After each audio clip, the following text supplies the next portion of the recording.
الحمد لله رب العالمين والعاقبة للمتقين ولا عدوان إلا على الظالمين وأشهد أن لا إله إلا الله وحده لا شريك له ولي الصالحين وأشهد أن محمدا عبده ورسوله الأمين صلى الله عليه وسلم تسليما كثيرا ومن تبعهم إلى يوم الدين.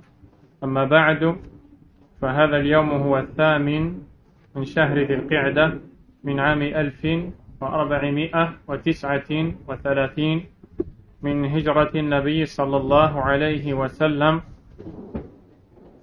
نبدأ فيه دراسة رسالة قيمة ألفها الإمام العلامة شيخ الإسلام ابن تيمية رحمه الله، وهي المعروفة بالوصية الصغرى. فبالله تبارك وتعالى التوفيق. Nous sommes le 21 juillet 2018 et nous voici réunis après avoir accompli la prière du Asr afin d'étudier un nouvel épître écrit par l'auteur, le Cheikh Ibn Taymiyyah, qu'Allah lui fasse miséricorde, et qui est connu sous le nom de Al-Wasiyyatu Sughra, la recommandation mineure. De quoi est-ce que parle cet écrit? Quel est le sujet traité? C'est ce que vous allez découvrir lors de ces quelques assises bi'idhnillahi tabaraka wa ta'ala. Et il est à savoir que c'est un écrit concis et résumé qui s'étudie en 5 voire 7 cours à peu près. Et nous avons choisi cet écrit vu le nombre de jours restants pendant cette période d'été, le nombre de jours où nous sommes disponibles. Et après cela, Inch'Allah, on reprendra autre chose, bi'idhnillah, si Allah nous le facilite. Nous allons donc étudier cet écrit, Inch'Allah, de l'auteur, l'imam Ibn Taymiyyah, qu'Allah lui fasse miséricorde. Mais avant d'entrer dans le vif du sujet et d'expliquer les paroles du cheikh, qu'Allah lui fasse miséricorde, il est bon de prendre quelques points importants en introduction concernant justement cet écrit. Ces points vont nous aider à comprendre de quoi nous allons parler, quel est le contenu de cet écrit, pourquoi est-ce qu'il a été écrit par l'imam rahimahullah ta'ala. La recommandation mineure, al-wasiyyatu sughra. Pour l'explication, je me base sur les commentaires donnés par le cheikh Abdul Razzaq ibn Abd al-Muhsin al-Badr, qu'Allah le récompense pour ses assises qu'il a tenues dans l'explication de cet écrit. Tout d'abord, ce nom al-wasiyyatu sughra, la recommandation mineure, est un nom qui en réalité a été donné plus tard. Ce n'est pas le nom qui a été connu à l'époque de l'imam rahimahullah. À l'époque de l'imam, on disait de cet écrit Wasiyyatu Shaykh al-Islam ila Abil Qasim al-Sibti. On appelait cela la recommandation de Shaykh al-Islam faite et adressée au dénommé Abul Qasim al-Sibti, dont nous allons parler Inch'Allah ta'ala. Mais pour résumer, cet écrit en réalité est une réponse à une demande qui lui a été faite par un homme venant du Maroc ayant rendu visite à l'imam rahimahullah ta'ala. Cet homme a voyagé jusqu'à l'imam pour lui demander de lui faire une recommandation importante qui lui serait utile et bénéfique dans sa vie, une recommandation qui lui serait utile dans la science, dans l'adoration d'Allah subhanahu wa ta'ala, et même dans la manière de gagner les biens, dans le commerce, dans le travail mondain. Et l'imam rahimahullah ta'ala lui a justement rédigé cet écrit en réponse à sa demande. Et le cheikh al-Islam ibn Taymiyyah rahimahullah a lui-même dit que tous ces écrits ou la plupart, n'ont été rédigés qu'après une demande qui lui est faite. Car les savants de la sunna, lorsqu'ils écrivent, ils n'écrivent pas pour un intérêt mondain, ils n'écrivent pas pour montrer leur savoir, leur connaissance, ils écrivent pour répondre à un besoin. Et c'est en cela qu'Allah subhanahu wa ta'ala a béni leurs écrits. Ces écrits qu'aujourd'hui nous sommes en train d'étudier et qui peut-être ont été rédigés il y a tant d'années. Quel est le secret de cela? C'est la sincérité qui est apparue de ces gens-là. Ils ont écrit, ils ont adressé un conseil à une personne au bout du monde, et nous voici tant de centaines d'années après, à l'autre bout du monde, à étudier ces écrits. Ces gens-là, lorsqu'ils écrivent, ils écrivent pour Allah subhanahu wa ta'ala. Et ils écrivent afin de conseiller les serviteurs et répondre à leurs besoins religieux et même mondains parfois. La personne qui a fait cette demande à Cheikh al-Islam ibn Taymiyyah, rahimahullah, est un homme qui vient d'un endroit appelé Sibta. Les Marocains le connaissent. En français, on l'appelle Ceuta. C-E-U-T-A. Cet endroit, à l'époque, était sous le contrôle du Maroc. Les habitants étaient donc les Arabes, les musulmans. Et plus tard, il va passer sous les mains de l'Espagne, jusqu'au jour où je vous parle. Il est situé tout au fond, sur le bord de la mer Méditerranée, cet endroit, Sibta, et à partir de cet endroit, on peut remarquer le Gibraltar et le début de l'Espagne, notamment sur les côtes. Et de cet endroit, des savants sont sortis, tels que Al-Qadi Iyad, rahimahullah ta'ala, qui faisait partie des grands savants de l'islam. Ainsi, cet homme, on l'appelle Abul Qasim As-Sibti. As-Sibti, c'est-à-dire qu'il est affilié à l'endroit d'où il vient, que l'on appelle Sibta. Sibta en arabe. Cet écrit est très bénéfique, comme vous allez l'entendre, bi'idhnillahi tabaraka wa ta'ala, car il réunit des points essentiels, des conseils précieux dans les domaines que nous avons déjà cités, qui sont la science, l'adoration, vous allez voir aussi le comportement, et vous allez voir aussi la recherche de la subsistance. La recherche de la subsistance. Cet écrit a été appelé Al-Wasiyatu Sughra, la recommandation mineure. Pourquoi est-ce qu'il a été appelé comme ceci? Afin de le distinguer d'un autre écrit dont il est aussi l'auteur, appelé Al-Wasiyatul Kubra, la recommandation majeure. Et ce sont des recommandations faites par l'imam rahimahullah aux intéressés, aux concernés. La recommandation mineure est présente dans le recueil de Fatawa de l'imam Ibn Taymiyyah rahimahullah ta'ala, dans le volume 10, de la page 653 à la page 665. De la page 653 à la page 665 ou 666.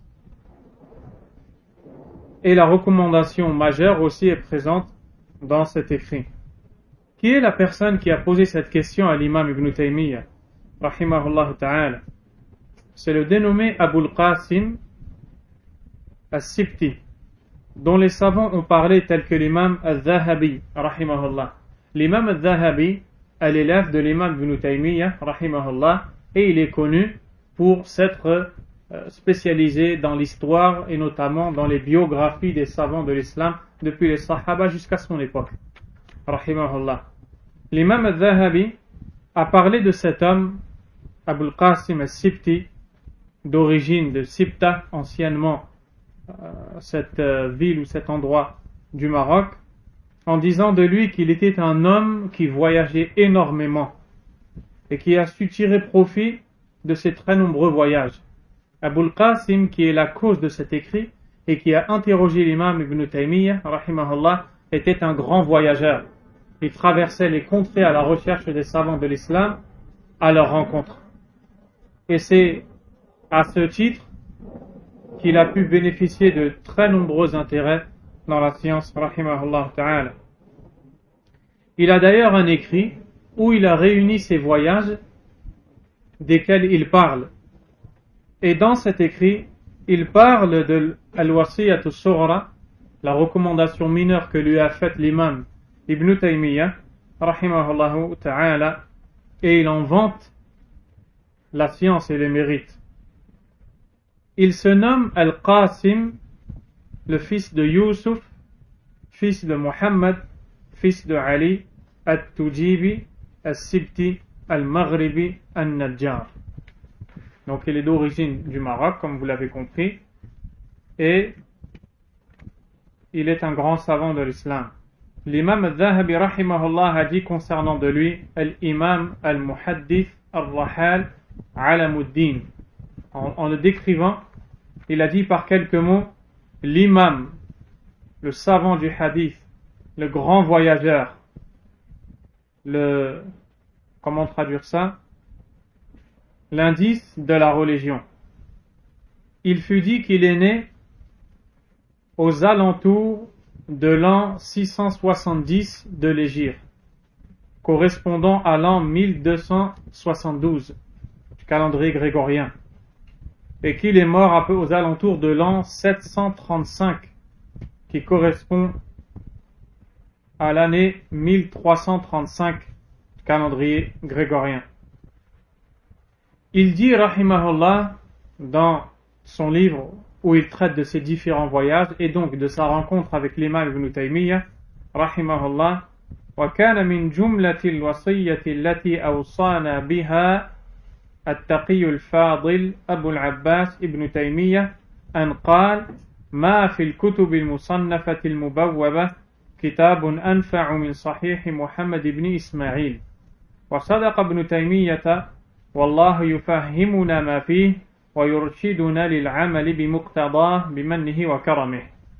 Il dit, concernant sa rencontre avec l'imam Ibn Taymiyyah, rahimahullah, et parmi les recommandations que m'a faites l'imam pieux, l'émérite savant Ibn Taymiyyah, sa parole lorsqu'il me dit il n'existe pas parmi les livres écrits ayant des chapitres un livre plus bénéfique que le recueil authentique de Muhammad ibn Ismaïl. Muhammad ibn Ismaïl est l'imam al-Bukhari, rahimahullah ta'ala. Ibn Taymiyyah a conseillé de lire l'authentique de l'imam al-Bukhari, rahimahullah, en le décrivant comme le livre le plus bénéfique, bien entendu après le Coran. Et Abul Qasim al-Sibti, rahimahullah, a dit Ibn Taymiyyah a dit vrai. Nous demandons à Allah de nous le faire comprendre et de nous orienter vers l'application par sa noblesse et sa générosité. Ici, on voit un point très important, c'est ce que l'on va développer, Inch'Allah, c'est l'importance de la compréhension.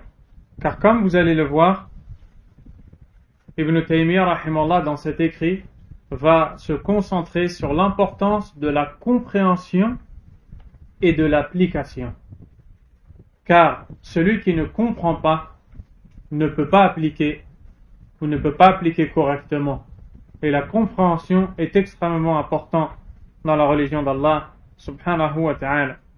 Mais le fait que l'imam Abul Qasim al-Sibti dise nous demandons à Allah de nous le faire comprendre montre qu'il a su tirer profit de l'écrit de l'imam Ibn Taymiyyah rahimahullah ta'ala,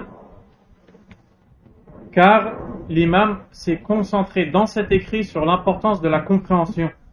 Alors Abul Qasim a dit nous demandons à Allah de nous le faire comprendre, de nous aider à le comprendre.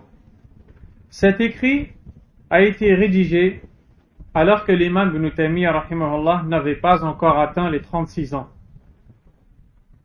Et pourtant, Abul Qasim al-Sibti, qui est un homme ayant entrepris de très nombreux voyages à la rencontre des savants de l'Occident et de l'Orient, a dit de l'imam Ibn Taymiyyah en le décrivant: il est le plus savant que j'ai rencontré dans les pays d'Orient et d'Occident. Après avoir rencontré un très grand nombre de savants, il a conclu que l'imam Ibn Taymiyyah, qui alors n'avait pas encore 36 ans, était le plus grand savant qu'il a rencontré dans sa vie. Allahu Akbar. Allahu Akbar. Comment sait-on que cet écrit a été rédigé alors qu'il n'avait pas encore atteint 36 ans? Car il existe dans les manuscrits un manuscrit de cet écrit dans lequel les élèves de l'imam Ibn Taymiyyah rahimahullah ont écrit la date à laquelle ils ont lu cet écrit en présence de leur imam, en présence de Cheikh al-Islam. Ils l'ont étudié avec lui. Ils se sont assis devant lui et ont lu pour écouter ses commentaires, ses annotations. Et à la fin, ils ont écrit la date. Et la date est la suivante: le 3 du mois hégirien, Rabi' al-Akhir, de l'an 697. De l'an 697. Ou 797.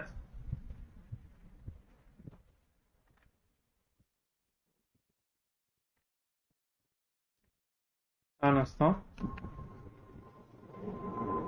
Retenez que par rapport à la date de naissance de l'imam Ibn Taymiyyah, rahimahullah, et la date où cet écrit a été lu en sa présence, l'imam, rahimahullah, n'avait pas encore, ou alors il avait 36 ans.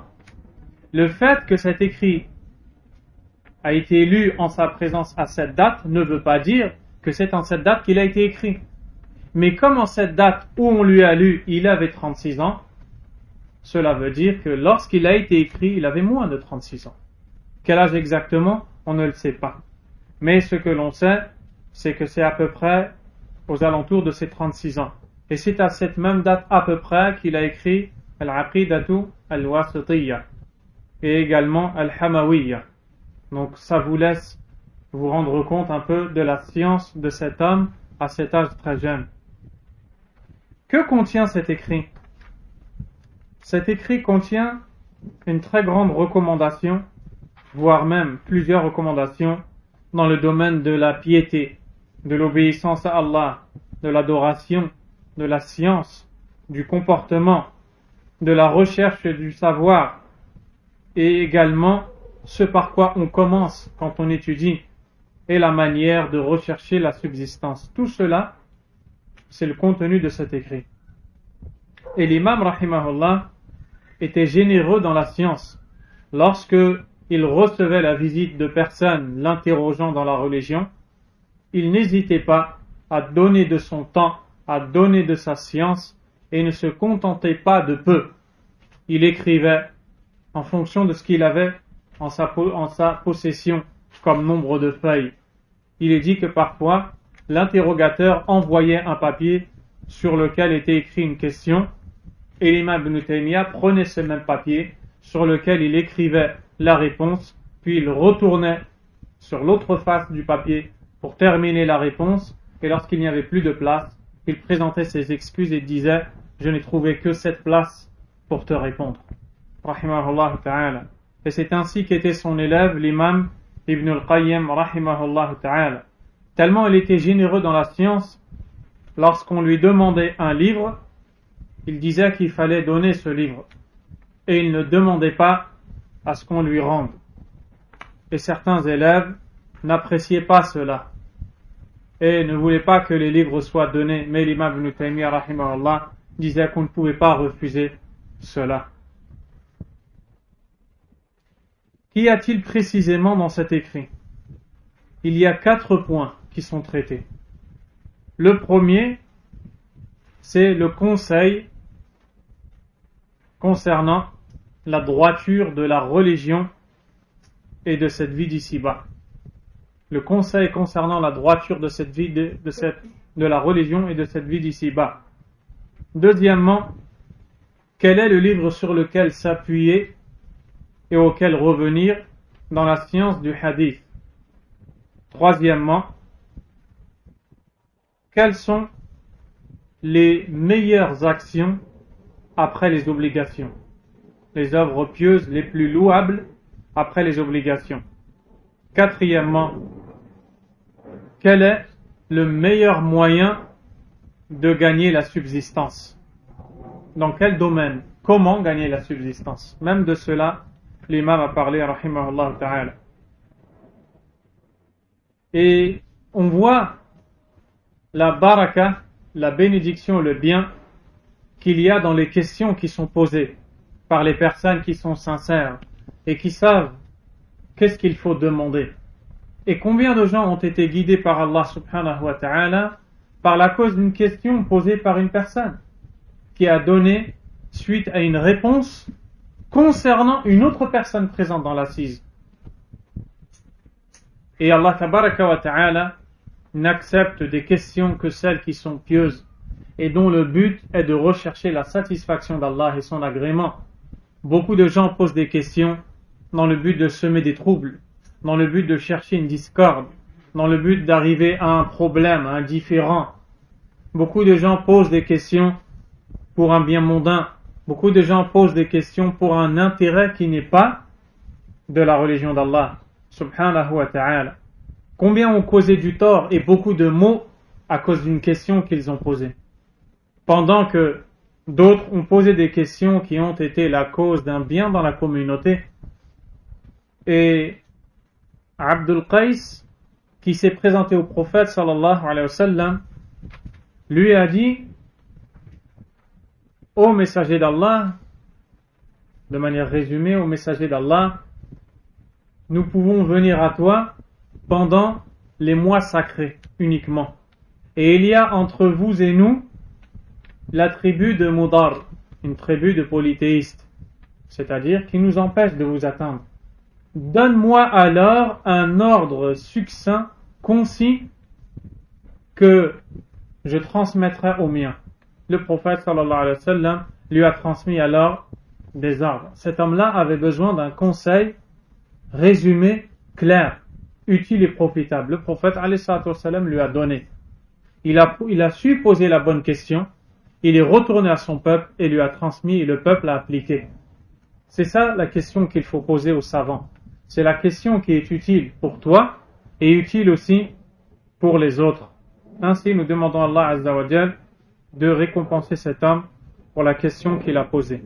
Nous pouvons donc passer à la lecture de cet écrit, Inch'Allah ta'ala.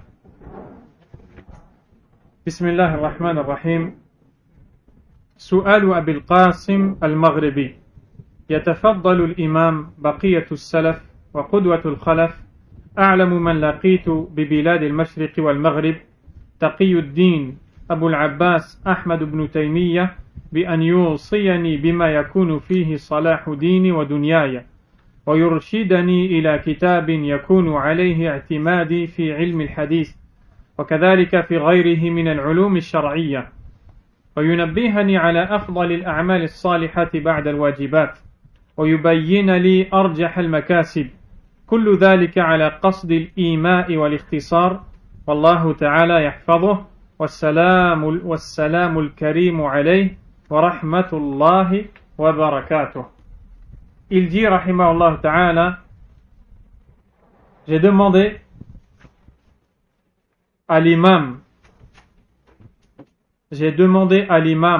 l'héritier des prédécesseurs, le modèle des contemporains, l'éloquent et le revivificateur de l'Orient et de l'Occident, le plus savant que j'ai rencontré dans un pays d'Orient et d'Occident, Taqiyuddin Abul Abbas ibn Taymiyyah, rahimahullah ta'ala, une recommandation dans laquelle je trouverai la droiture religieuse et mondaine, une orientation vers un livre sur lequel je me baserai dans la science du hadith, ainsi que des autres sciences légales, qui m'alerterait sur les œuvres pieuses et les plus émérites après les obligations, ainsi qu'il m'éclaircirait des meilleures acquisitions, les meilleurs moyens de gagner la subsistance, Tout ceci de manière concise et à titre indicatif.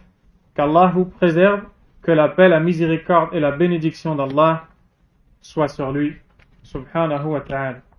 Donc maintenant, vous venez de comprendre la cause de l'écrit, qui en a été la cause, qui l'a demandé et qu'est-ce qu'il a demandé à l'imam, rahimahullah ta'ala.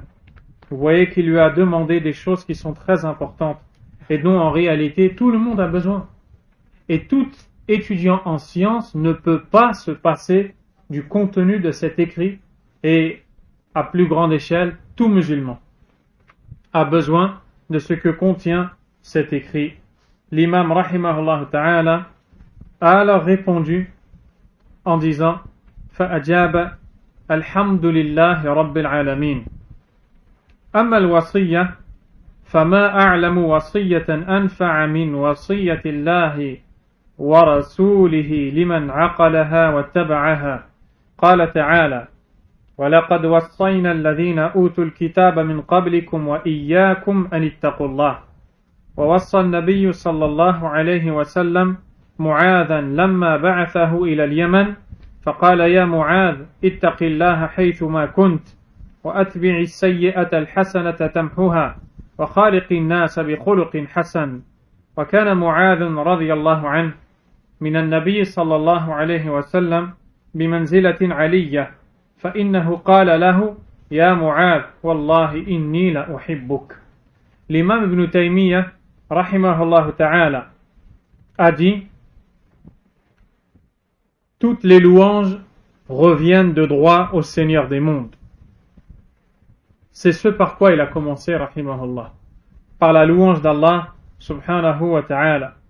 De même que la sourate al-Fatiha commence par Alhamdulillahi Rabbil Alamin. La louange à Allah subhanahu wa ta'ala, c'est le fait de faire ses éloges avec amour et vénération. Et Allah subhanahu wa ta'ala, nous devons faire ses éloges et faire cela tout en éprouvant pour lui un amour sans pareil et une vénération. Et Allah subhanahu wa ta'ala est loué pour deux raisons. Yuhmadullahu azza wa jal ala al-ihsan wa ala al-mahasin. Il est loué pour ses bienfaits envers nous et il est loué pour sa perfection.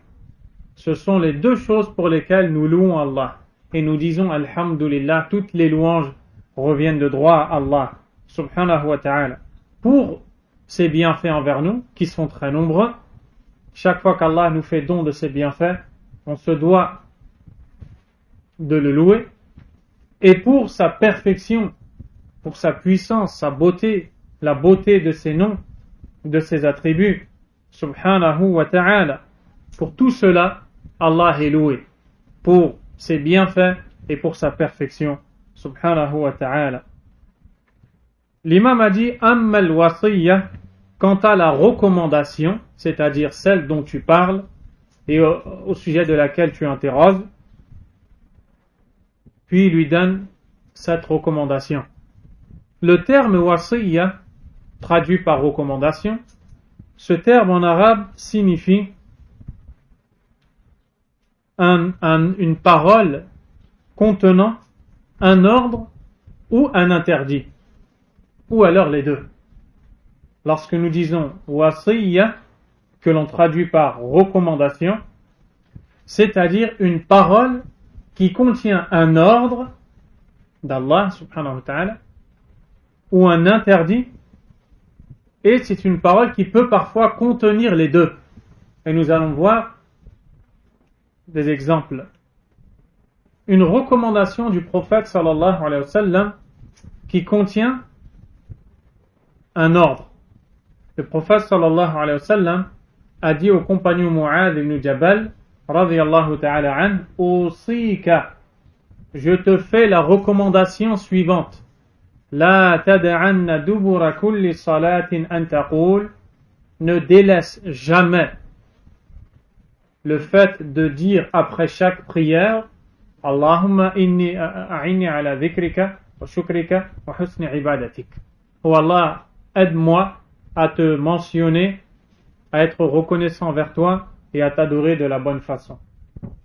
On trouve ici la recommandation et on voit qu'il s'agit d'un ordre. Également, la recommandation peut être un interdit. Un homme vient voir le prophète sallallahu alayhi wa sallam et lui dit: Ya Rasulallah, awsini, ô messager d'Allah, fais-moi une recommandation.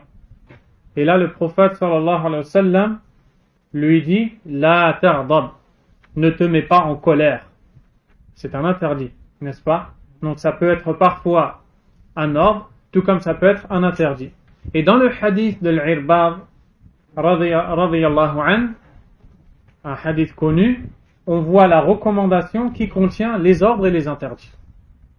Usikum bi taqwallahi azza wa jalla wa sam'i wa ta'a.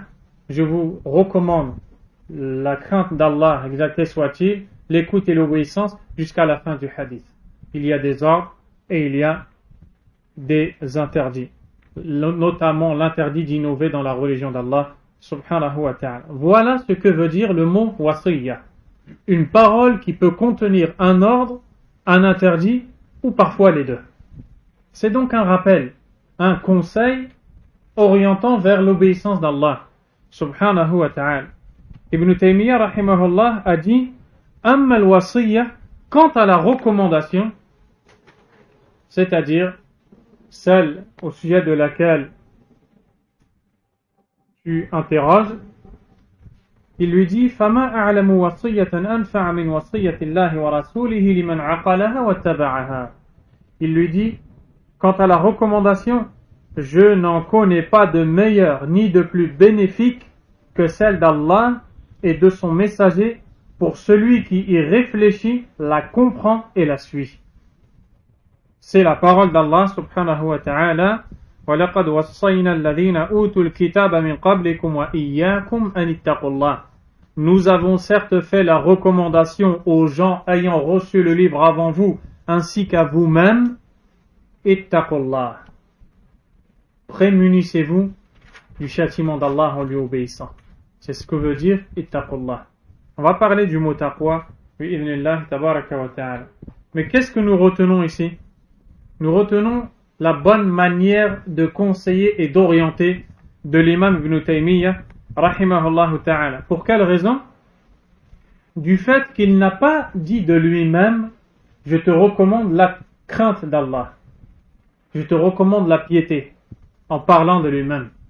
Il a directement orienté la personne lui demandant conseil vers le livre d'Allah azza wa jal et la sunna de son prophète sallallahu alayhi wa sallam, en lui disant: je ne connais pas de recommandation plus bénéfique et meilleure que celle d'Allah subhanahu wa ta'ala et celle de son messager sallallahu alayhi wa sallam. Qala Allah ta'ala, et il lui a cité le verset. Car celui qui conseille les gens doit les attacher à Allah. Il doit les diriger vers Allah. Il ne doit pas les attacher à sa personne. C'est ainsi qu'était l'imam rahimahullah. De même, cette façon de conseiller vise à amener les cœurs, à les attirer à la concentration. Et regardez bien, l'imam Ibn Taymiyyah rahimahullah dit que c'est le meilleur conseil, c'est la meilleure recommandation que l'on retrouve dans les livres d'Allah azza wa jal, mais il amène à cela deux conditions. Il dit: liman aqalaha wa taba'aha, pour celui qui y réfléchit, la comprend et la suit. Le fait de réfléchir à son sens pour la comprendre et le fait de la mettre en pratique. Et c'est là qu'il va commencer à se concentrer sur l'importance de la compréhension qui va être suivie de l'application. Car il n'y a pas d'application sans compréhension. D'où l'importance de comprendre. C'est une recommandation qui est faite par Allah subhanahu wa ta'ala, qui est la plus utile, mais dont pourtant ne tire profit que très peu de personnes. Qui sont ces personnes? Ce sont celles qui savent comprendre ce qu'Allah veut, subhanahu wa ta'ala, et les mettre en pratique. Tu vois bien l'importance de la connaissance. Car celui qui met en pratique, qui œuvre, qui fait des actions sans compréhension, est un égaré, dal. Tandis que celui qui comprend et qui n'applique pas, celui-là est un mardouv alayh. Il a encouru la colère d'Allah.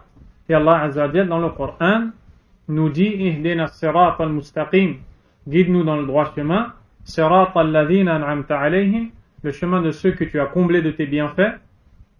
C'est la première catégorie de personnes. Ghayril maghdubi alayhim, non pas celui de ceux qui ont encouru ta colère. Qui sont-ils? Les gens qui ont pris connaissance des ordres d'Allah et ne les ont pas appliqués. Ils ont la compréhension sans les actions. Wala dhalin, non pas celui des égarés. Qui sont-ils? Les gens qui œuvrent sans science et sans compréhension. Donc ces gens-là ont été blâmés par Allah subhanahu wa ta'ala. Et c'est pour cela que quand l'homme, le savant Abul Qasim, a décrit cette parole de l'imam Ibn Taymiyyah, il a dit ce que je vous ai lu, Wallah yufahhimuna ma fihi. Nous demandons à Allah de nous faire comprendre son contenu. Car il a compris ces mots en début de conseil. Et il sait que l'utilité que tu vas tirer du conseil va dépendre de ta compréhension de ce dernier. Puis il a cité, rahimahullah, que le meilleur conseil qu'il est possible de donner, c'est l'orientation vers la piété, at-taqwa. Cet ordre qui a été répété à beaucoup de reprises dans le livre d'Allah subhanahu wa ta'ala, au point où il fut dit que c'est le mot qui revient le plus dans le Coran. Wallahu ta'ala a'lam. Qu'est-ce que alors le mot at-taqwa? Qu'est-ce que ittaqillah? Qu'est-ce que cela veut dire? Vous voyez bien qu'on le traduit parfois par crains Allah ou par d'autres. Mais en vérité, cette traduction, elle n'est pas suffisante. Le mot taqwa, le mot arabe taqwa, signifie se prémunir. Se prémunir. Se prémunir de quelque chose. Lorsque je porte un manteau, je dis en arabe هذا اللباس, ce vêtement, attaqi bihi al-bard. Je le porte pour me prémunir du froid. Qu'est-ce que l'on voit? Le même verbe, attaqi. Lorsque tu dis à quelqu'un ittaqillah, tu peux lui dire ittaqil bard. Protège-toi du froid, bihada al-libas, par ce vêtement. Le fait de se prémunir. Qu'est-ce que at-taqwa signifie dans la religion d'Allah subhanahu wa ta'ala? Lorsque tu dis ittaqillah, ittaqullah. Lorsque tu dis al-muttaqun, at-taqwa, qu'est-ce que tout cela veut dire? Cela veut dire le fait de se prémunir du châtiment d'Allah, de se protéger du châtiment d'Allah subhanahu wa ta'ala par l'accomplissement de ses ordres et le délaissement de ses interdits. C'est ça la taqwa. Et pourquoi alors ça a été appelé taqwa? Car en accomplissant les ordres d'Allah et en délaissant ses interdits, tu mets entre toi et le châtiment d'Allah une protection, un rempart. Voilà le sens de taqwallah. Et lorsque tu dis à quelqu'un ittaqillah, qu'on traduit pauvrement par crains Allah, en réalité ça veut dire prémunis-toi contre le châtiment d'Allah en lui obéissant et en délaissant ses interdits. Vous voyez tous les mots dont on a besoin pour traduire ittaqillah. Donc voilà le sens de ittaqillah. Cette recommandation qui nous est faite par Allah subhanahu wa ta'ala lui-même. وَلَقَدْ وَصَّيْنَا الَّذِينَ أُوتُوا الْكِتَابَ مِنْ قَبْلِكُمْ وَإِيَّاكُمْ أَنِ اتَّقُوا اللَّهَ. Nous avons certes fait la recommandation à ceux ayant reçu le livre avant vous ainsi qu'à vous-même, ittaqullah. Prémunissez-vous du châtiment d'Allah en lui obéissant. On voit que c'est une recommandation qui est faite par Allah lui-même, subhanahu wa ta'ala. Pourquoi insister sur cela? Car il peut arriver à certains, par ignorance et insouciance, de dire « Nous voulons que tu nous parles d'autre chose. Nous avons assez entendu parler de taqwa et nous l'avons compris. Nous voulons passer à un autre sujet. » Et c'est pour cette raison que l'imam Ibn Taymiyyah, rahimahullah, va expliquer qui est Mu'adh ibn Jabal, celui à qui le prophète sallallahu alayhi wa sallam a fait cette recommandation malgré le statut qu'il a. Et vous allez comprendre avec cela l'importance de cette œuvre qui est appelée Taqwa Allah, subhanahu wa ta'ala. Comme nous l'avons dit, cet ordre est revenu à maintes reprises dans le Coran, tout comme cet ordre est revenu également à maintes reprises dans la sunna du prophète sallallahu alayhi wa sallam. Le prophète sallallahu alayhi wa sallam, n'est-ce pas qu'il a dit au compagnon Mu'adh ibn Jabal radiyallahu anhu, lorsqu'il l'envoya au Yémen prêcher à l'islam, il lui dit: ô Mu'adh, prémunis-toi contre le châtiment d'Allah, où que tu sois. Fais suivre la mauvaise action par la bonne, elle l'effacera. Et comporte-toi avec les gens par un bon comportement. Il y a donc un secret pour lequel l'imam Ibn Taymiyyah, rahimahullah, qui aurait pu citer d'autres hadiths mentionnant la taqwa, a cité celui-ci. Celui-ci dans lequel le prophète sallallahu alayhi wa sallam ordonne à pas n'importe qui, à Mu'adh ibn Yaman radiyallahu anhu, la taqwa, de concrétiser la taqwa, d'obéir à Allah subhanahu wa ta'ala. Et Mu'adh ibn Yaman radiyallahu ta'ala anhu a été envoyé par le prophète sallallahu alayhi wa sallam au Yémen en l'an 10, juste avant le pèlerinage d'adieu. Certains ont dit un peu avant cela. Il a été envoyé là-bas, au Yémen, pour appeler les gens à l'islam. Ces choses qu'il a faites, les gens ont embrassé l'islam, et il y est resté en tant que prêcheur, en tant que juge, jusqu'au califat de Abu Bakr as-Siddiq, radiyallahu anhu, après lequel il s'est rendu dans la région du Sham, où il est mort, qu'Allah l'agrée. Et ce n'est pas pour rien qu'il a été choisi par l'imam Ibn Taymiyyah, rahimahullah, et que son hadith a été choisi ici, celui qui parle de la taqwa. Mais c'est pour dire que malgré la haute place qu'il occupe chez Allah, subhanahu wa ta'ala, malgré le rang qu'il a avec le prophète sallallahu alayhi wa sallam, il a besoin de l'ordre de la taqwa. Il a besoin de l'ordre de la taqwa. Alors, que dire à l'un d'entre nous? Si lui, qui va être décrit, comme vous allez l'entendre, par l'imam Ibn Taymiyyah, comme le plus savant de la communauté, et par d'autres aussi adjectifs, il va être décrit. Si lui a besoin de la taqwa, que dire alors de nous autres? Le prophète sallallahu alayhi wa sallam dit un jour à Mu'adh ibn Jabal: ô Mu'adh, par Allah, vraiment je t'aime. Ibn Taymiyyah rahimahullah ta'ala dit: wa kana yurdifuhu wara'a. De même, le prophète sallallahu alayhi wa sallam le faisait monter derrière lui sur son âne. وروي فيه أنه أعلم الأمة بالحلال والحرام.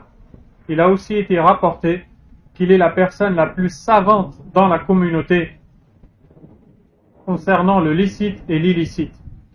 وأنه يحشر أمام العلماء برتوة أي بخطوة. Parmi ses mérites,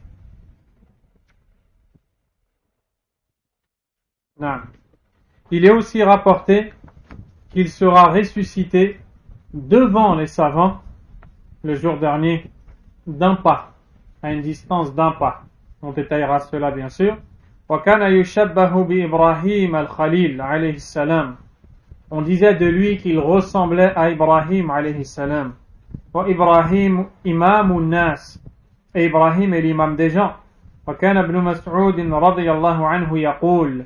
Abdullah ibn Mas'ud disait de lui: Inna Mu'adhan kana ummatan qanitan lillahi hanifa wa lam yaku minal mushrikin tashbihan lahu bi Ibrahim. Ibn Mas'ud radiyallahu anhu disait: vraiment Mu'adh était un guide dévoué, vouant exclusivement son culte à Allah, et il n'était point du nombre des associateurs. Ça, c'est un verset à la base dédié à Ibrahim. Abdullah ibn Mas'ud a pris les mêmes adjectifs cités dans ce verset et il a décrit avec ceci Mu'adh radiyallahu anhu. C'est en cela qu'il ressemblait au prophète Ibrahim alayhi assalam. Donc, On vient de voir la place de Mu'adh ibn Jabal. Et l'on comprend à travers cela que malgré la place qu'il a, le prophète sallallahu alayhi wa sallam lui a fait cette recommandation de concrétiser taqwa Allah. Car en réalité, c'est un ordre donné par Allah à son prophète lui-même, sallallahu alayhi wa sallam. Qui après lui peut s'en passer? Ya ayyuhan nabiyyu taqillah. Ô toi le prophète, prémunis-toi du châtiment d'Allah en lui obéissant. Omar ibn al-Khattab radiyallahu anhu, lorsqu'il était gouverneur, un homme lui a dit ittaqillah, prémunis-toi contre le châtiment d'Allah en lui obéissant. Omar radiyallahu anhu a répondu la khayra fikum idha lam taquluha. Il n'y a pas de bien en vous si vous ne dites pas cette parole. Wa la khayra fina idha lam naqbalha. Et il n'y a pas de bien en nous si on ne l'accepte pas. Allahu akbar. Parole des sages.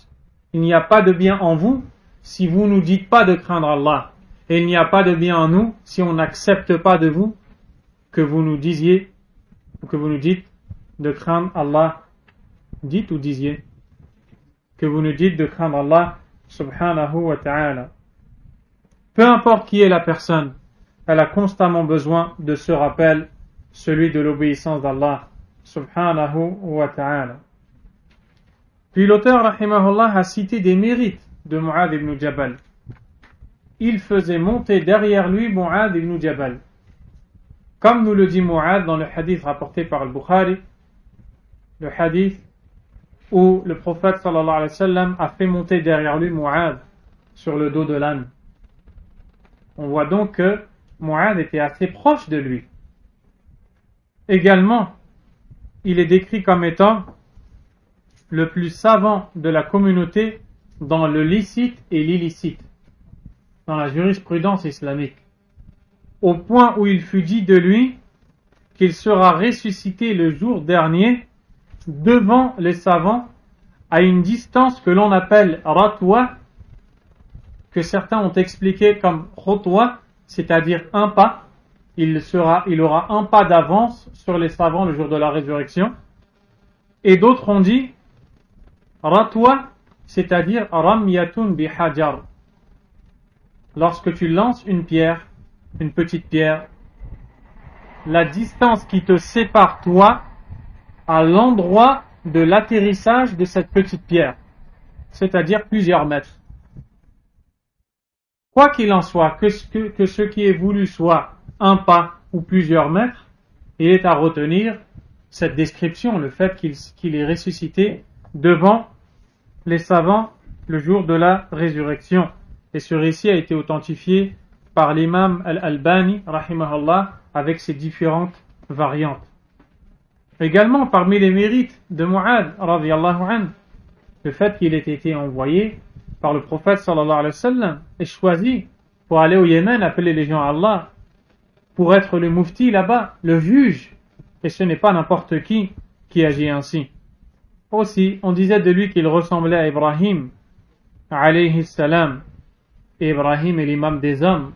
Et comme l'avait décrit Abdullah ibn Mas'ud, il lui a donné les caractéristiques données par Allah tabaraka wa ta'ala au prophète Ibrahim, alayhi salam, le fait qu'Ibrahim était un guide dévoué uniquement à Allah subhanahu wa ta'ala, qui était loin de toute forme de polythéisme. Et Ibn Mas'ud, qu'Allah l'agrée, a décrit comme cela Mu'adh ibn Jabal radiyallahu ta'ala anhu. L'imam Ibn Rajab al-Hanbali, l'élève de l'imam Ibn al-Qayyim rahimahullah, a dit dans l'explication du hadith où le prophète sallallahu alayhi wa sallam a envoyé Mu'adh au Yémen et lui a recommandé et lui a fait cette recommandation. وَقَدْ انْتَفَعَ بِهَا انْتِفَاعًا عَظِيمًا. Mu'adh, qu'Allah l'agrée, a su tirer énorme profit de cette recommandation que lui a faite le prophète alayhi salatu wassalam. Mu'adh n'a pas dit je suis ton compagnon, j'ai atteint tel niveau, je connais tout cela, tu m'as déjà parlé à plusieurs reprises. Non, au contraire, il n'a pas non plus été endormi comme certains qui s'endorment pendant le cours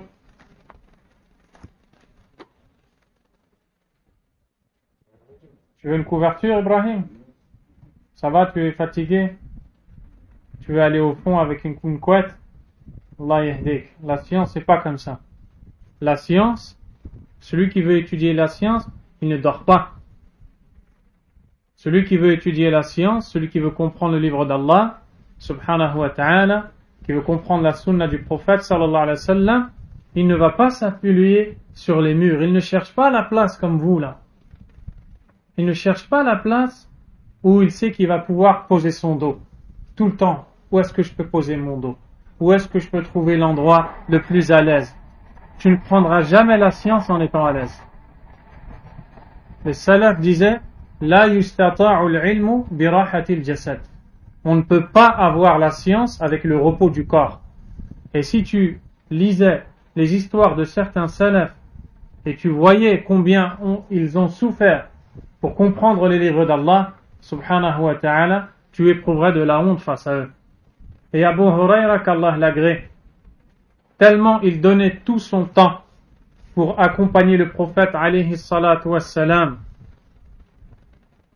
il n'avait pas le temps de manger et pas les moyens de manger. Il faisait des crises, il tombait au sol, il roulait par terre. Et les compagnons pensaient qu'il était habité par un djinn. Il lui faisait ruqya et le frappait en disant « Sors, sors !» Et Abu Huraira disait « C'est rien, c'est juste la faim, c'est juste la faim. » Et il mangeait les feuilles des arbres. Voilà ce qu'il trouvait à manger. Il ne connaissait pas le repos. Et c'est pas de cette façon que tu vas apprendre la science. Ce n'est pas comme ça que tu vas comprendre le livre d'Allah, subhanahu wa ta'ala, en cherchant toujours à dormir, à t'appuyer, à te reposer. Et normalement, quand tu entends ces paroles-là, la première chose que tu fais, c'est que tu décolles ton dos. C'est que tu décolles ton dos. Vous entendez ou pas? Sauf si tu es malade, sauf si tu as un problème, tu décolles ton dos. Et tu écoutes attentivement, afin que tu puisses comprendre. Car le comportement dans l'étude de la science, c'est une base pour avoir la science. Sans comportement, pendant le dars, beaucoup de science va passer sous ton nez. Beaucoup de science va passer sous ton nez. À l'époque de l'imam Malik, rahimahullah ta'ala, il y avait des élèves en sa présence qui étaient en train d'étudier. Quand un ou plusieurs éléphants sont passés. Et à cette époque-là, et jusqu'à maintenant d'ailleurs, il n'y a pas d'éléphants là-bas. Mais c'était des gens qui passaient. Et les élèves sont sortis. Car un éléphant, on n'en a entendu que dans Surat al-Fil. Dans la Surat l'éléphant. On n'a jamais vu ça. Pour eux, c'était énorme. Et ils sont tous sortis pour voir l'éléphant. Et un est resté. Il a dit, vous pensez que je suis venu pour voir un éléphant? Je suis venu voir Malik et prendre la science de Malik. Et cet homme-là, après, il est devenu un des grands savants dans la Ummah. Qu'Allah Azza wa Jal nous guide dans le droit chemin, nous fasse comprendre l'importance de la science. Sachez, mes frères, que lorsque vous êtes dans un dars d'un shir, pas celui qui vous parle, mais un shir, si vous voyez que le shir vous reprend, si vous voyez qu'il vous réprimande, sachez que c'est pour votre bien. Sachez que c'est pour que vous puissiez prendre connaissance de l'importance de ce qui vous a fait vous déplacer jusqu'à l'endroit où vous recherchez la science. Ce n'est pas pour rien. Barakallahu fikum. Donc il faut le prendre de la meilleure des façons. Sinon, tu n'es pas fait pour la science. Il y avait un des élèves qui lâchait un chien sur ses élèves. Al-A'mash, rahimahullah. Il lâchait un chien sur ses élèves. Ils éprouvaient leurs élèves. Et on ne va pas vous faire ça. Mais ayez un minimum de respect dans la science. Barakallahu fikum. Donc cette recommandation qui a été faite est très grande. L'imam Ibn Taymiyyah rahimahullah a dit ثم إنه صلى الله عليه وسلم وصاه هذه الوصية فعلم أنها جامعة. Le prophète alayhi salatu wassalam, avec ce haut rang qu'occupe Mu'adh, lui a fait cette recommandation-là spécialement. De là, nous comprenons la grandeur de cette recommandation. وهي كذلك لمن عقلها مع أنها تفسير الوصية القرآنية. Ibn Taymiyyah rahimahullah dit, et elle est ainsi, cette recommandation est ainsi, pour celui qui la comprend, encore une fois, pour celui qui la comprend, مع أنها تفسير الوصية القرآنية, tout en sachant qu'elle est l'explication de la recommandation du Coran, la recommandation d'Allah subhanahu wa ta'ala dans le Coran. Nous allons maintenant voir pourquoi cette recommandation de taqwa, de l'obéissance d'Allah subhanahu wa ta'ala, a été décrite comme concise, courte, mais résumant tous les points importants. Ibn Taymiyyah rahimahullah ta'ala dit أما بيان جمعها فلأن العبد عليه حقان حق لله عز وجل وحق لعباده ثم الحق الذي عليه لا بد أن يخل ببعضه أحيانا إما بترك مأمور به أو فعل منهي عنه فقال النبي صلى الله عليه وسلم اتق الله حيثما كنت وهذه كلمة جامعة وفي قوله حيثما كنت تحقيق لحاجته إلى التقوى في السر والعلانية. L'imam Ibn Taymiyyah rahimahullah dit, quant à l'explication de la globalité et de la portée de cette recommandation, elle concerne les deux droits du serviteur. Le droit d'Allah subhanahu wa ta'ala et le droit de ses serviteurs. Donc quand on dit les deux droits, il aurait été meilleur de traduire les deux devoirs. Elle concerne les deux devoirs que le serviteur a. Quels sont ces deux devoirs? De respecter le droit d'Allah subhanahu wa ta'ala et de respecter le droit des serviteurs d'Allah. Ajouté à son propre droit qui pourra parfois l'imam Ibn Taymiyyah rahimahullah ta'ala, un instant, nous dit que cette recommandation est globale parce que le serviteur a deux devoirs. Un devoir envers Allah subhanahu wa ta'ala, c'est ce que l'on appelle le droit d'Allah, et un devoir envers les serviteurs, c'est le droit que les serviteurs ont vis-à-vis de toi. Quant au droit le devoir duquel il doit s'acquitter, il faut absolument qu'il ait des manquements. On est des hommes, on est des créatures, et la créature est faible, et la créature a des manquements. N'est-ce pas? Forcément. Ce manquement peut se manifester par le délaissement d'un ordre ou l'accomplissement d'un interdit. À ce sujet, le prophète sallallahu alayhi wa sallam dit Ittaqillaha haythuma kunt. Prémunis-toi contre le châtiment d'Allah où que tu sois. Cette parole est globale. Elle englobe tout cela. Et lorsqu'il dit haythuma kunt, où que tu sois, c'est-à-dire que ce soit en public ou en privé, peu importe l'endroit où tu te trouves, concrétise la crainte d'Allah subhanahu wa ta'ala. Donc, Ibn Taymiyyah rahimahullah a dit que le serviteur aura des manquements dans ses deux devoirs. Son devoir envers Allah, son devoir envers les créatures. Et ça, c'est la nature de l'homme. Le prophète sallallahu alayhi wa sallam a dit Kullu bani Adam khata wa khayrul khata'in at-tawwabun. Tous les enfants d'Adam sont fauteurs et les meilleurs fauteurs sont les repentants. On est obligé de tomber dans l'erreur, d'avoir des fautes. Dans le hadith al-Qudsi, Allah subhanahu wa ta'ala dit Ya ibadi, ô mes serviteurs, innakum turti'una bil-layli wan-nahar wa ana aghfiru adh-dhunuba jami'a fastaghfiruni aghfir lakum. Ô mes serviteurs, vous commettez des erreurs de nuit comme de jour, et je suis celui qui pardonne tous les péchés. Implorez mon pardon afin que je vous l'accorde. Également, le prophète sallallahu alayhi wa sallam dit Law lam tudhnibu la dhahaba Allahu bikum ولا جاء بقوم يذنبون فيستغفرون الله فيغفر لهم. Si vous ne commettiez pas de péché, Allah vous aurait fait disparaître et aurait amené à votre place un peuple commettant des péchés afin qu'il invoque Allah pour qu'Allah lui pardonne. Subhanahu wa ta'ala. L'imam Ibn Taymiyyah a cité le manquement. Dans quoi est-ce qu'il se manifeste?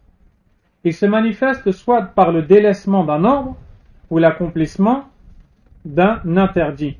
Ainsi, quand le prophète sallallahu alayhi wa sallam dit « Ittaqillaha haythuma kunt », cette phrase englobe le respect des ordres et le délaissement des interdits.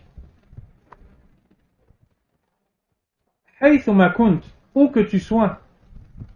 Pourquoi cela?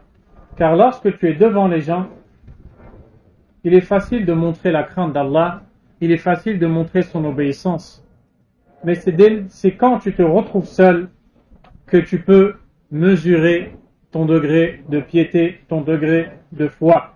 Le prophète alayhi salatu wassalam rappelle cette notion de craindre Allah, d'obéir à Allah, de faire preuve de piété, que ce soit en public ou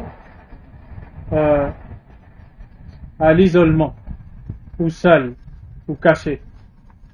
C'est le premier ordre qui nous est cité dans ce hadith du prophète alayhi salatu wassalam. Nous allons nous arrêter ici pour cette fois-ci et reprendre demain inshallah ta'ala. Wallahu a'lam. Sallallahu wa sallam wa baraka ala nabiyyina Muhammad wa ala alihi wa sahbihi ajma'in. Subhanaka Allahumma wa bihamdik. Ashhadu an la ilaha illa ant astaghfiruka wa atubu ilayk. Barakallahu fikum.